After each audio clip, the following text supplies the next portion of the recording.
Hello बच्चों, कैसे हो तुम लोग। आई होप बहुत मजे में होगे और चैप्टर को बहुत अच्छे से समझ रहे होगे। और अब हम आगे इस चैप्टर को कंटिन्यू करेंगे, तो फटाफट से स्टार्ट करते हैं। So now the next topic we have is using percentage. अब हमने परसेंटेज के बारे में बहुत कुछ देख लिया, अब हम देखेंगे रियल लाइफ में बहुत सारी जगह ये परसेंटेज यूज होती है। जैसे सबसे पहले टू कंपेयर प्रपोर्शंस, जब हमारे पास दो चीजें हैं एंड उसका कंपैरिजन करना बहुत मुश्किल हो जाता है, उस केस में परसेंटेज हेल्प करती है। तो देखते हैं ये एग्जांपल इतना बढ़िया है ना कि आप भी सोचने में मजबूर हो जाओगे कि भैया इसमें किया क्या है। और एक जब भी अपना एक आदत डाल लो, जब भी हम कर रहे हैं ना क्वेश्चंस, तो आपको अपना गेस वर्क चलाते रहना। जैसे क्वेश्चन में पूछा कि आपको क्या लगता है दोनों में से क्या है, तो सॉल्यूशन तो निकाल ही लेंगे, लेकिन हम ऑलरेडी थोड़ा सा गेस करते रहेंगे दिमाग में कि यार मुझे लग रहा है ये बात हो सकती है। ठीक है, तो मैं आपके सामने क्वेश्चन पढ़ती हूँ।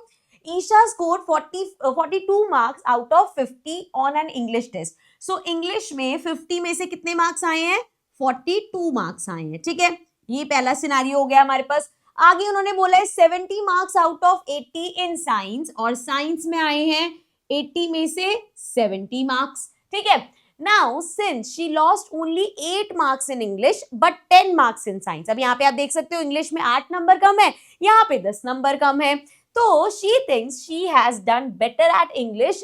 ठीक है, तो उसको लगता है यार इसमें 8 नंबर कम है, उसमें 10 नंबर, मतलब यहाँ पे इस पेपर में मेरे सिर्फ 8 मार्क्स कटे हैं, इस पेपर में मेरे 10 मार्क्स कटे, इसका मतलब मेरा इंग्लिश का रिजल्ट जो है वो ज्यादा बेटर है। ठीक है, फिर रीमा कहती है, Reema does not agree, she argues that since Isha has scored more marks in science, she has done better at science। अब वो कह रही है कि नहीं यार, उसमें तेरे 42 आए हैं, इसमें तेरे 70 आए हैं, तो तूने साइंस में ज्यादा अच्छा करा है।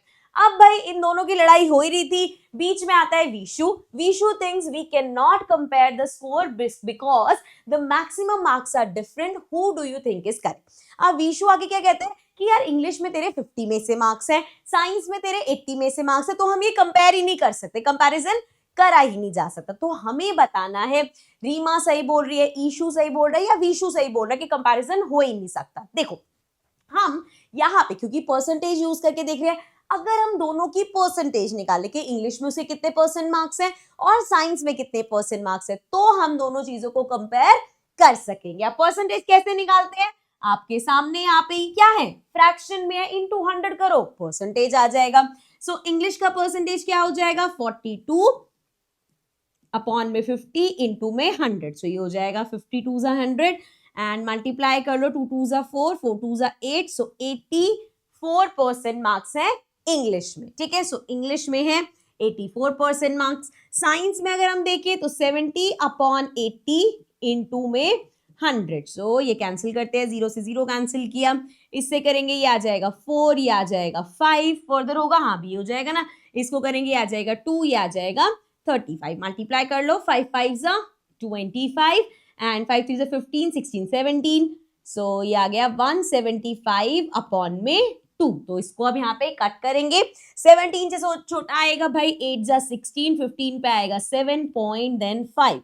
तो साइंस में कितने हैं, 87.5%। अब कंपेयर करना इजी है, इसमें 84% मार्क्स है, इसमें 87.5% मार्क्स है, इसका मतलब she has done better in science, उसने साइंस में ज्यादा अच्छा किया है। ठीक है, गॉट इट। सो इस तरीके से हमने देखा जहां पे हमें लगता है यार कंपेयर हो ही नहीं सकता, वहां पे भी परसेंटेज निकाल के कंपेयर करना कितना आसान है, करेक्ट। चलो आओ अब अगला देखते हैं। नेक्स्ट है हमारे पास know your contents, KYC. KYC word वैसे आपने उसमें सुना होगा, जब भी आधार कार्ड वगैरह बनते हैं तो होता है ना केवाईसी करा लो, ये करा लो, इस चीज में केवाईसी करा लो, तो ये वर्ड तो तुमने बहुत सुना होगा।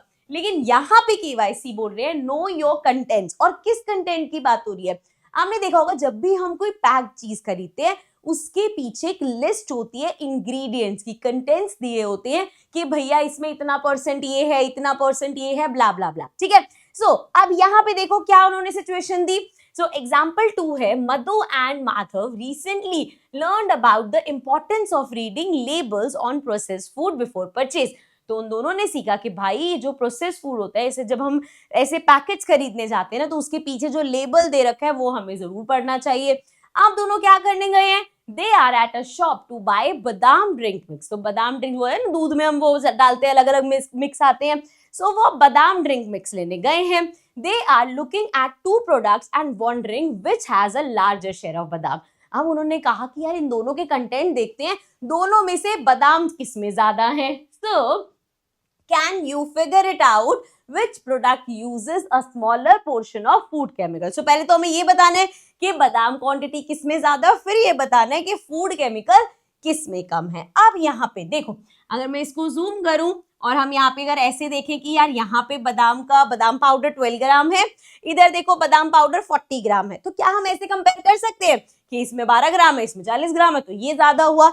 लेकिन हमें ध्यान क्या देना है बच्चे, इसमें ध्यान देने वाली बात ये है कि ये 150 ग्राम है, ये 400 ग्राम है। मतलब ये जो हमारा DEF का पैकेट है, इस पैकेट में क्या है, इसमें 150 ग्राम में से कितना ग्राम, 12 ग्राम बादाम मिक्स है। लेकिन अगर हम इस वाले येलो वाले पैक की बात करें, सो इस केस में क्या है, 400 ग्राम में से कितना हमारे पास 40 ग्राम जो है वो बादाम मिक्स है। तो यहाँ पे अगेन वही वाली बात होगी कि दोनों के डिनोमिनेटर अलग अलग है, तो कैसे निकालेंगे, परसेंटेज निकालेंगे कि दोनों में से किसमें ज्यादा बादाम मिक्स का परसेंटेज।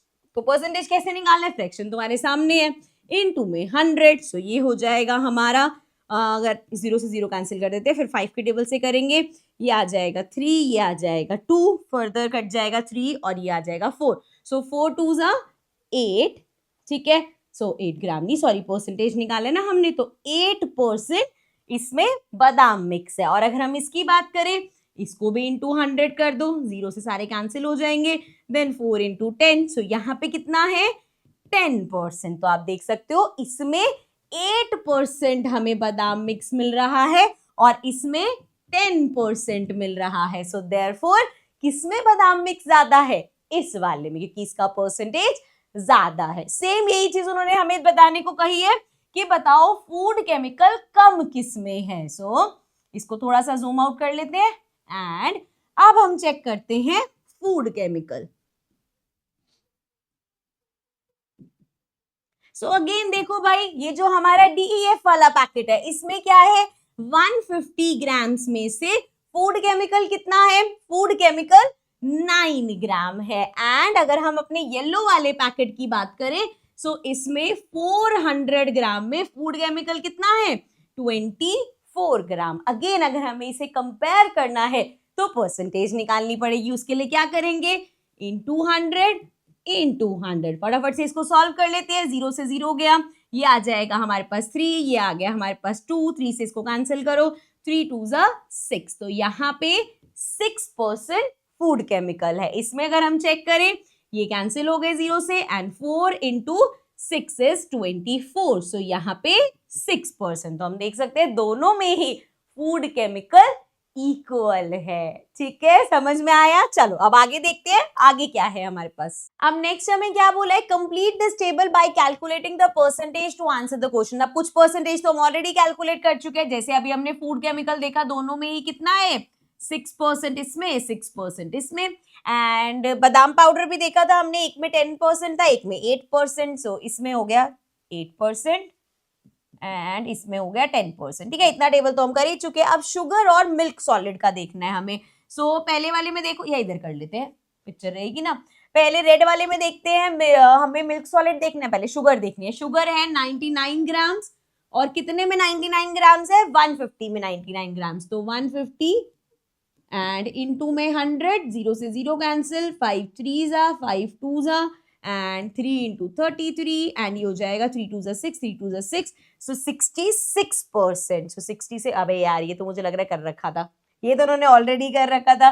चलो कोई नहीं, येलो वाले पैक में देख लेते हैं। सो टोटल कितना है 400 ग्राम, इसमें शुगर कितनी है 272 ग्राम्स। तो इनटू में 100 करते हैं और ये हो गया ऐसे। अब इसको करो 2 से, ये आ जाएगा हमारे पास 1 एंड 3 एंड 6, फिर से हो जाएगा, ये आ जाएगा हमारे पास 6 एंड 16 8। सो 68% है इस वाले में। ठीक है, अब यही करना घर जाके ना, अपने ऐसे घर जाके नहीं, मैं तुम तो घर पे ही हो, जैसे अभी मैं यहाँ पर आ रही हूँ कि घर जाके ये करना। तो अपने घर पे जो ऐसे पैकेट देखे ना, वो उठा लेना और शुरू हो जाना है, मम्मी इसमें इतना % शुगर है, इसमें इतना % शुगर है, या इसमें फूड केमिकल इतना है इतना है, तो करके देखना, ठीक है। जितना लाइव चीजें करोगे ना उतना तुम्हें ज्यादा मजा आएगा, अदरवाइज तो वही होगा, बुक खोली पढ़ी, बोर के बोर हुए और चले गए। लेकिन जब आप लाइव अपनी लाइफ में ही चीजें अप्लाई करना शुरू करोगे ना तब आपको इंटरेस्ट आएगा, ठीक है। चलो अब लास्ट चीज क्या है, मिल्क सॉलिड। तो आओ जरा मिल्क सॉलिड भी कर लेते हैं कैलकुलेट। सो रेड वाले पैक में 150 ग्राम में मिल्क सॉलिड कितना है, 30 ग्राम्स, इनटू में 100, 0 से 0 कैंसिल, 3 2 एंड 3 से ही करेंगे 30, तो 2 इंटू 10 इज 20%, तो कितना हो गया 20%। एंड इसमें देखिए अगर हम, सो 64 मिल्क सॉलिड 400 में परसेंटेज के लिए इनटू 100, इसको इधर ले आते हैं, ये हमारा हो जाएगा कैंसिल आउट एंड इससे करेंगे, सो डायरेक्ट कर ले, 4 1 जा 4 एंड ये आ गया 24 6 पे, सो ये आ जाएगा 16%। सो हमारा जो दूसरा पैक है उसमें ये 16% है, ठीक है। दिख रहा है क्लियर, नहीं तो रेड कलर से लिख दूं। सो ये 20% आया था एंड ये 16% आया है, ठीक है। क्लियर, समझ में आ गया, ये हो गया। Check if the percentage of each products add up to 100। अब ये बढ़िया चीज है, अब वो कह रहे हैं अब आपने सारी चीजें देख ली इस प्रोडक्ट की, चेक करो क्या सब चीजें मिलके 100% बन रहा है। चलो कर लेते हैं भाई चेक, देखो जरा यहाँ पे क्या है, 66 20 8 6, तो 8 और 6 8 9 10 11 12 13 14 देन 15 16 17 18 19 20, सो 0 और 2 कैरी, सो ये आ गया 2 3 4 5 6 7 8 9 10, ये आ गया 100%। सो भाई पूरी चीज में 66% शुगर है, 20% मिल्क सॉलिड है, 8% बादाम पाउडर है एंड 6% केमिकल है। सो यहाँ से ये एड अप होके 100% हो गया। इसमें चेक करें अगर हम 6 6 12 देन 13 14 15 16 17 18 19 20, सो 0 2 कैरी, 2 3 4 5 6 7 8 9 10, सो ये आ गया हमारे पास 100%। तो आप देख रहे हो जब हम इंग्रेडिएंट का सारी परसेंटेज हमने ऐड करी तो वो 100% आ गया, बिकॉज 100% कैसे बन रहा है, इन परसेंटेज से ही बन रहा है, ठीक है। क्लियर, चलो भाई आगे चलते हैं, नेक्स्ट चीज देखते हैं, परसेंटेज इंक्रीज और डिक्रीज। तो now the next topic, percentage increase और डिक्रीज। तो अब परसेंटेज इंक्रीज डिक्रीज क्या है, आओ पहले पढ़ते हैं। Suppose the price of 1 kg tomatoes 3 years ago was 30 rupees, ठीक है। आज से 3 साल पहले 30 रुपए के 1 किलो टमाटर मिल जाते थे and the price now is 42। अब कितने हैं भैया, अब 1 किलो टमाटर मिलते हैं 42 रुपीज के। सो प्राइस क्या हुआ, 3 साल में बढ़ गया कि पहले 30 रुपए था और अब हो गया 42 rupees. The increase in the price is 12 rupees, 12 rupees per KG बढ़ गए यहाँ पे, ठीक है। अब अगर हमें बताना है कि यार बताओ टमाटर जो है इतने साल में कितने परसेंट इंक्रीज हुए हैं, सो हम ये इंक्रीज परसेंटेज कैसे निकालेंगे, एक फॉर्मूला है। अब अगर इसको ऐसे करोगे फॉर्मूला तो भैया इतने फॉर्मूले इकट्ठे हो जाएंगे ना कि कहीं ना कहीं गड़बड़ करते रहोगे। फॉर्मूलाज याद करने की जगह अगर आप लॉजिक अप्लाई करो, मैं तुम्हें एक चीज बताऊं, maths is all about logics बेटा। जितना तुम लॉजिक्स पे ध्यान दोगे ना, फॉर्मूले वगैरह तुम्हें रट्टे मारने की जरूरत पड़ेगी ही नहीं, ठीक है। देखो जरा, सो परसेंटेज इंक्रीज निकालना, तो सबसे पहले अमाउंट ऑफ इंक्रीज, यहाँ पे ना हम इसको ऐसे समझेंगे कि कितने रुपए था भाई, 30 रुपए था। बेस में हमेशा ओरिजिनल चीज रखने की, 30 रुपए था, कितना रेट में फर्क आया है, 12 रुपए का, एक फ्रैक्शन मिल गई। परसेंटेज के लिए क्या करना होता है, इनटू 100। तो क्या याद रखना है, बेस में हमेशा ओरिजिनल चीज दी जाएगी, ये अभी आगे प्रॉफिट लॉस में भी तुम्हें बहुत काम आएगा। बेस में हमेशा ओरिजिनल चीज ली जाएगी, ऊपर जो भी चेंज आया वो, सो ऊपर आएगा चेंज अपॉन में ओरिजिनल एंड परसेंटेज के लिए इनटू 100। फ्रैक्शन आ गया तो परसेंटेज तो तुम मिनट में निकाल लोगे, तो ऊपर आएगा चेंज जो हुआ है, नीचे आएगा जो ओरिजिनल चीज है और इनटू में 100। जैसे यहाँ पे 12 रुपए प्राइस बढ़ा है, ओरिजिनल प्राइस 30 रुपए का था। अब कर दो यहाँ पे जरा इसको सॉल्व, ये हो जाएगा 4, सो कितना आया 40%। सो भाई साहब 3 साल में टमाटर के प्राइस 40% बढ़ गए। समझ में आ गई चीज, चलो आगे देखते हैं। अब सेम ऐसे ही हमारे पास डिक्रीज परसेंटेज भी हो सकता है भैया, कहीं कहीं प्राइस कम भी तो हो सकता है। जैसे the average footfall in the theatre before Covid was 160। Footfall का क्या मतलब है कि इतना एवरेज वहां पे बंदे आते थे देखने. Now it is just 100. The decrease in footfall is 60. कि भैया पहले ऑन एन एवरेज 160 बंदा आता था, अब वो कितने आ रहे हैं, 100 आ रहे हैं, क्योंकि भैया कोविड टाइम में लोगों को आदत पड़ गई अपने घर में जो वो वाले सारे हमारे प्लेटफॉर्म्स है वहां पे मूवीज वगैरह देखने की, तो वो थिएटर जाना कम प्रेफर करे. अब ये कितना सही है कितना गलत है हमें पता नहीं, बट हम इसको एग्जांपल की तरह ले रहे हैं कि पहले भैया 160 बंदा ऑन एन एवरेज आता था, अब कितना आ रहा है, अब 100 आ रहा है. तो यहाँ पे क्या हुआ, डिक्रीज हुआ. हमें क्या देखना है, चेंज, चाहे वो इंक्रीज हो चाहे डिक्रीज हो. तो चेंज कितना आया, 60 का. अब ओरिजिनल कितना था, पहले कितना था, 160. हमेशा नीचे ओरिजिनल आएगा, तो ओरिजिनल वाज 160 इंटू में 100% के लिए 0 से 0 कैंसिल कर दिया, इसको करेंगे ये आ गया 8, ये आ जाएगा हमारे पास 30, फिर से इसको करेंगे ये आ जाएगा 4 and this will be 15. Then हमारे पास यहाँ पे 10 बचा हुआ है, सो ये आ जाएगा 4, ये हो जाएगा 2 एंड दिस विल बी 5. ठीक है, टू के टेबल से कर लिया ना. देन 15 इंटू 5 करेंगे 75 अपॉन में 2, तो कितना परसेंट आ जाएगा, 2 3 6, 15 की जगह 7.5, तो 37.5% डिक्रीज आया. ठीक है, तो फाइनल क्या याद रखना है भाई, जो चेंज है अपॉन में, चेंज है जो अपॉन में ओरिजिनल है वो रहेगा, और परसेंटेज के लिए तो हमेशा इंटू 100 होता ही है. चलो अब आगे देखते हैं, नेक्स्ट देखते हैं. So now we have example number 3 जिसमें बोला गया है do the following two statements mean the same thing. क्या यहाँ पे ना हमें दो स्टेटमेंट दे रखे हैं और हमें बताना है क्या इन दोनों स्टेटमेंट का मतलब सेम है. अब क्या बोल रखा है, पहली स्टेटमेंट कहती है the population of this state in 1991 is 165% of that in 1961. सो 1991 में कुछ पॉपुलेशन है, 1961 में कुछ पॉपुलेशन होगी. ठीक है, इतना तो समझ में आ रहा है कि भैया पॉपुलेशन बड़ी होगी ऑब्वियसली.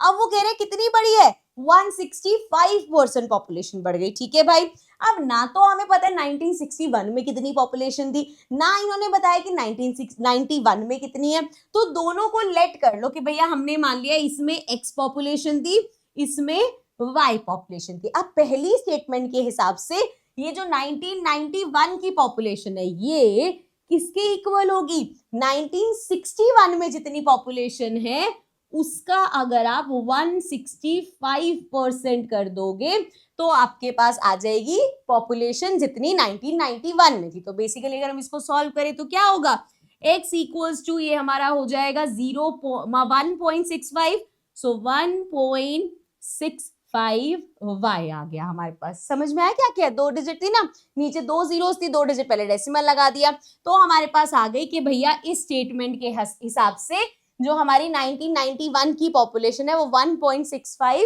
y. ठीक है, ये पहली स्टेटमेंट के हिसाब से.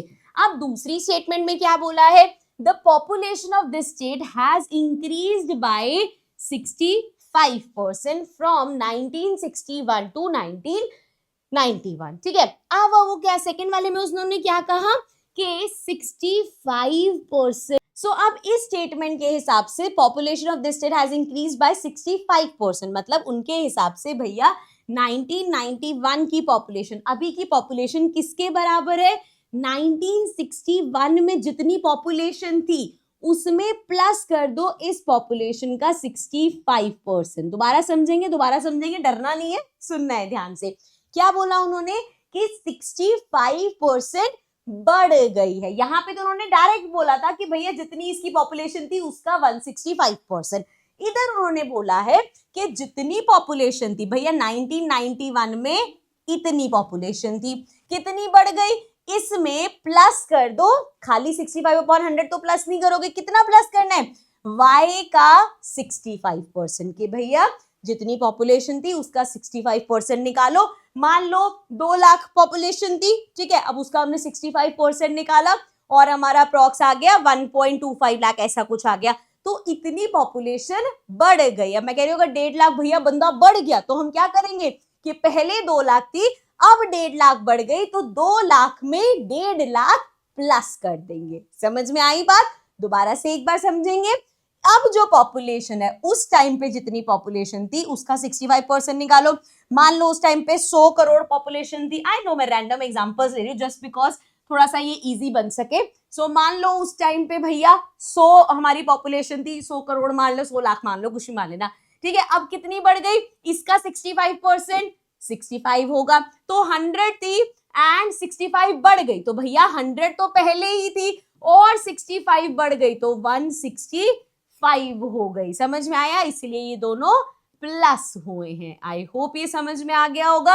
अब हमें चेक क्या करना था कि क्या ये दोनों स्टेटमेंट सेम है या नहीं। तो देखो यहाँ पे अगर मैं x की वैल्यू निकालूं तो ये क्या हो जाएगा, यहाँ एलसीएम लेंगे, नीचे आ गया 100 एंड ऊपर आ जाएगा ये 100y प्लस 65y, ठीक है। एलसीएम लेना, यहाँ पे कुछ नहीं है तो 100 से मल्टीप्लाई होगा, 100y बन गया और वो 65y।